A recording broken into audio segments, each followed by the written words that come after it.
Good morning, honorable judges. My name is Cellynn Deandra Putri Pranata from the opposition team.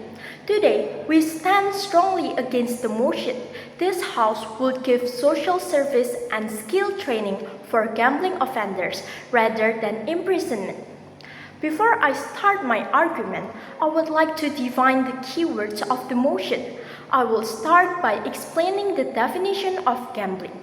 Based on Merriam-Webster, gambling means the practice or activity of betting, the practice of risking money or other stakes in a game or bet. Next, according to Merriam-Webster, offenders mean to violate a law or rule. Therefore, gambling offenders are individuals who violate a law or rule through illegal gambling practices. We, the opposition, strongly believe that without imprisonment, there will be a lack of deterrence, justice, and public safety. Without imprisonment, offenders won't realize their seriousness. Justice for victims is ignored, and toxic society becomes unsafe. Because illegal gambling often fuels debts, organized crime, and even resistance to law enforcement. Second, rehabilitation can happen inside prison. We don't reject training or social service, but this can be provided inside prison.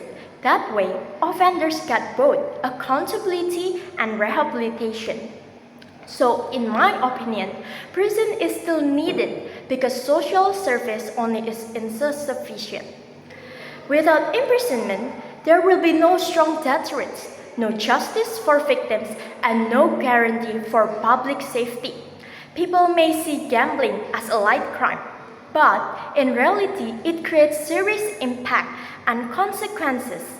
If gambling offenders are only given social service and skill training, they may not realize the seriousness of their crimes.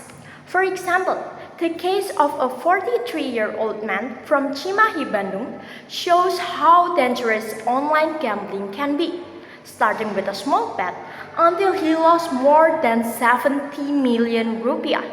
He even spent his own child's tuition money, 16 million rupiah in just 2 days. As a result, his child had to drop out of university. This shows that gambling destroys families, steals opportunities from the next generation.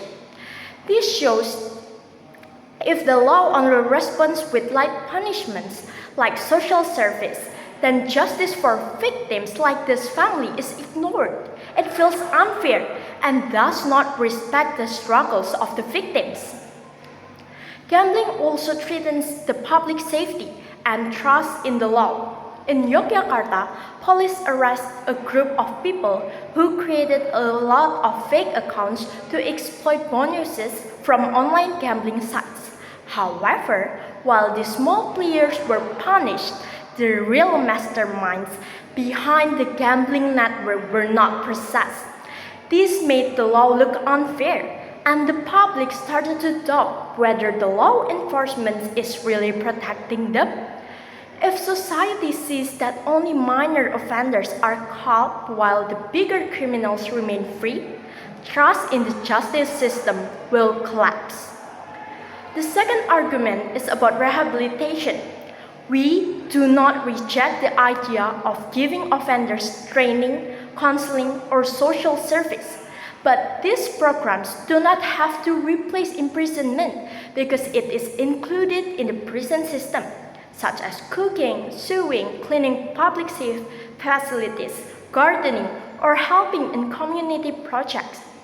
By combining imprisonment with those social services could help offenders improve themselves, but also hold them responsibility in their crimes. According to the Indonesian penal law, specifically Article 303 of KUHP and Law No. 7 of 1974 on gambling control, gambling is considered a serious crime that carries imprisonment. This shows that the state itself recognizes the need of imprisonment as the main form of punishment. Therefore, reducing it only to social services undermines the legal framework. In conclusion, imprisonment is necessary to ensure deterrence, justice, and also public safety. Skill training and social service can be applied inside prison, but it should never replace prison itself. That's why, honorable judges, we, the opposition team, strongly reject this motion. Thank you for your time.